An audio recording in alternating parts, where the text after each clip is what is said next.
আজকে গতকাল মালদার মোথাবাড়িতে হিন্দুদের একটা উৎসব ছিল, পরব ছিল, শোভাযাত্রা ছিল। আর আজ সেই পাড়াতে অন্য সম্প্রদায় থেকে কয়েক হাজার লোক গিয়ে আক্রমণ করেছে, মন্দির ভেঙেছে, দোকান ভেঙেছে, বাড়ি ভেঙেছে, থানাও ভেঙে দিয়েছে। এই যদি পরিস্থিতি হয় তাহলে হিন্দুরা উৎসব পালন কি করে করবে? আর পুলিশ, এই পার্টির প্রশাসন হিন্দুদের সহযোগিতা করবে না। সেই জন্য বাধ্য হয়ে আজকে আমরা এখানে নেমেছি। প্রত্যেক ইয়ের সঙ্গে, শোভাযাত্রার সঙ্গে আখাড়া থাকবে। হিন্দু যুবকরা লাঠি নিয়ে বেরোবে। তাদের নিজের ধর্ম, সংস্কৃতি এবং জীবনের রক্ষার দায়িত্ব হিন্দু সমাজকে তুলে নিতে হবে। আর যেখানে পুলিশ বাধা দেবে সেই শোভাযাত্রা নিয়ে থানায় গিয়ে থানা ঘেরাও করতে হবে।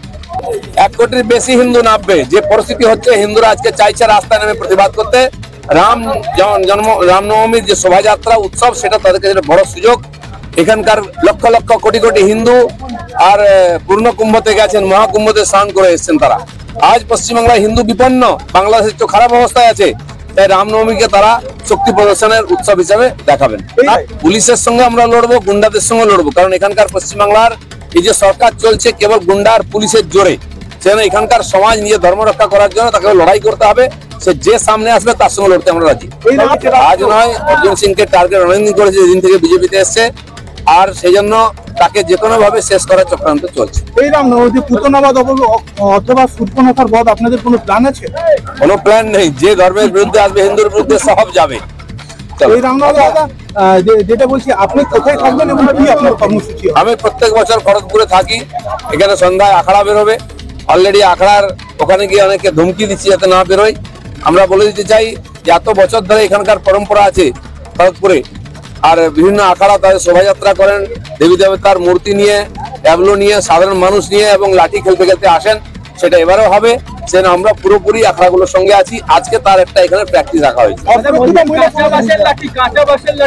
কাঁচা পাকা সব পাওয়া যাবে, স্টিলেরও পাওয়া যাবে।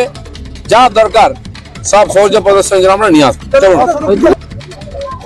পার্টির মধ্যে কিছু সমস্যা দেখা দিচ্ছে, কেউ উৎপাত করার চেষ্টা করছে, বিশৃঙ্খলা করা হচ্ছে, সেই জন্য তাদেরকে সাবধান করা হয়ে গেছে। জয় শ্রীরাম। আজকে খড়গপুরে লাঠি হাতে দেখা গেল, কি বলবেন? তাহলে সব ধরবো আমরা সমাজের স্বার্থে। কাটারি প্রত্যেক বাড়িতে থাকে। দিলীপ ঘোষের হাতে হলে এত ভয় কেন? এত কাপুরুষ হয়ে গেছে আমাদের সমাজ। কাটারি হজম করতে পারছে না। কাল আজ তো গদা বেরোলো, কালকে অন্য কিছু বেরোবে। আমাদের সুরক্ষার জন্য আমরা সবকিছু প্রয়োগ করবো, আইনকে মানছি। মহিলা সমাজের উদ্যোগে রোডে জুড়ে পড়ল পোস্টার, মহিলারা বাংলাকে সুরক্ষিত করে 2026-এ বাংলার মুখ্য চরিত্রে নারী শক্তির রক্ষা কবচ অগ্নিমিত্রাকে চায়, এমনটাই পোস্টার। ঠিক আছে, আজকে মহিলাদের উপর যে ধরনের অত্যাচার হচ্ছে, নাবালিগ মেয়েরা গর্ভবতী হয়ে গেছে কয়েক হাজার। এই শিশু কমিশন কোথায়? সরকার কোথায়? আমাদের চিন্তা হচ্ছে 12-14 বছরের মেয়েরা সুরক্ষিত নয়, রাস্তায় বেরোবে না, স্কুল কলেজ যাবে না, হসপিটালে ডাক্তার গেলে সে বাড়ি ফিরে এসে না। আর সুনিতা উইলিয়াম গিয়ে মহাকাশ থেকে ফিরে এলো। পশ্চিমবাংলায় একজন মেয়ে ডিউটি গেলে ফিরে আসতে পারে না, স্কুল গেলে ফিরে আসতে পারে না, তার কোনো সুরক্ষা নেই।